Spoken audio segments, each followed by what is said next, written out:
Today we're working on the joinery for the apron stretchers to the crossbars. Drawboard pegs and tenon wedges are inserted and cut off, and the ends of the crossbars are hand-shaped, and the base gets finished.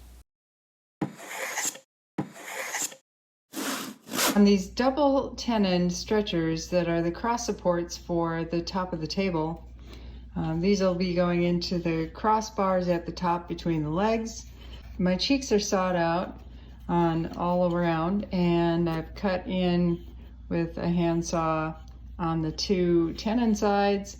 Then I just chop out the center of the two tenons with my mortising chisel.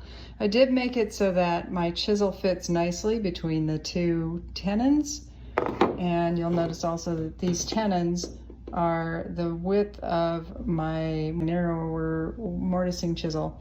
I'll be putting a wedge vertically through these, as I need to make sure that the wedge compresses the fibers towards the end grain on the board that it goes into. Once my double mortise is all chopped out to rough, I can start with the trial and error here on fitting it, and I can see that it's just a hair too wide.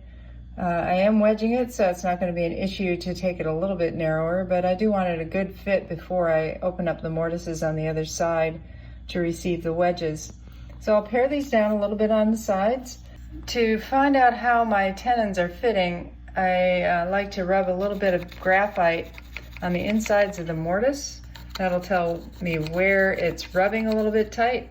Sometimes the graphite needs a little bit more as it gets worn off in this trial and error fitting process. By doing it this way, you're going to be taking down just small shavings at a time, and you won't have to worry about overshooting something. It's going to be able to show you just where on this tenon you have too much of a thickness, too much height, and that needs to be shaved off a bit. So after checking my fit, you can see there's a little bit of graphite left on the end here. That means these edges are a little bit high, and I'm going to need to take a little bit off of those. The wedges have a pilot hole drilled first at the base, and these are going in the center, so the pilot hole's in the center, away from the shoulder a little bit, and I'll be sawing down with a handsaw to that point in the center of the tenon. That way my wedge ends up in the center. For the cross pieces, I've decided to have kind of an arc. The original Barnsley table had kind of a bit of a scroll work on the end here. This is just to kind of soften the edges a little bit, give it a little bit of a decorative shape to it. Since I don't have a jigsaw, a bandsaw, a scroll saw, anything like that, what I'm going to do is cut in straight with my Japanese saw. Normally, I would take a spindle sander and just sand this down to my line, leaving a nice arc, but that isn't an option here. I'm going to use my chisel to pare this down as close as I can to the line, and for sanding it down, I came up with an innovative way to create my own crude handheld spindle sander. It's just a piece of sandpaper held around a tube of Loctite. Of course, you could use any tube that you choose. And this is the end result.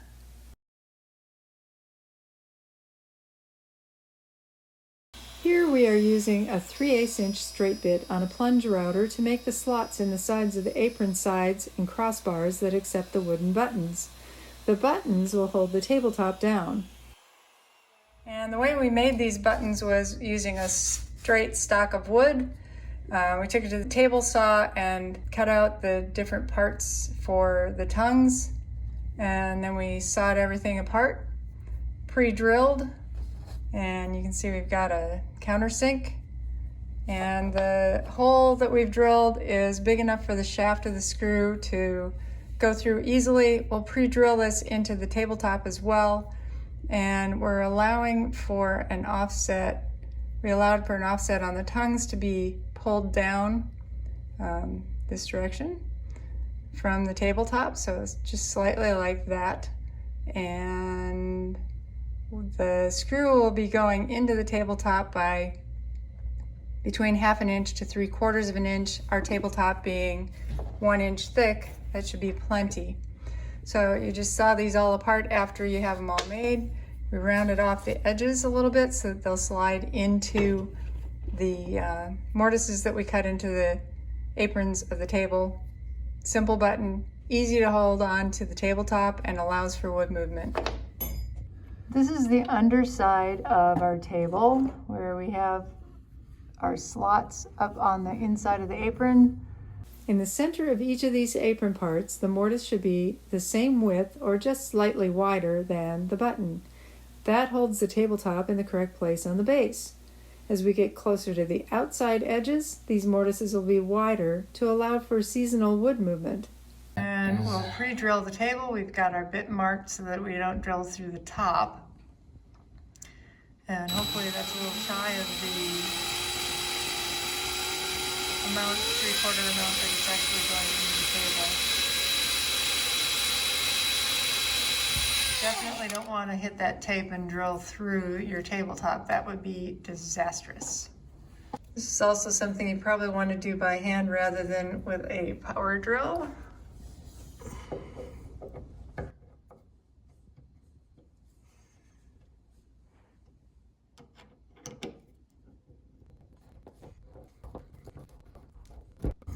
When the button is inserted correctly, you can see we have a gap at the top. It's not flush with the top of the table. It's somewhat down, and that helps pull the top securely down to the apron rather than having it completely flat and flush. The side buttons are set so that they have room to travel in the apron slots. When you cut off the pegs, it's a good idea to use a card backer so that you don't scratch your legs or the table lights even.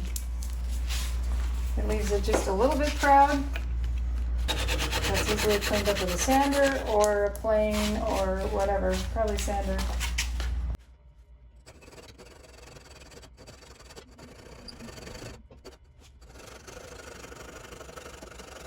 Cut the wedges just a little bit proud of the surface, and you don't want to be flexing the blade. That'll give you an uneven cut and cause the blade to dig in on one side or the other. Just a straight, flat surface.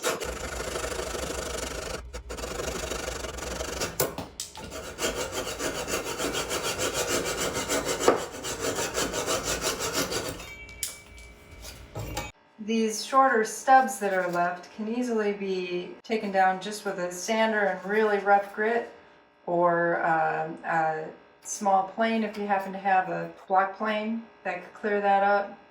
It's no problem getting it down to a nice flat surface. We want a white base for this table rather than the golden tones that maple develops over time. So we're applying a thin whitewash to the base, and we'll top that off with a water-based poly. This works really well with the style of the rest of the kitchen too.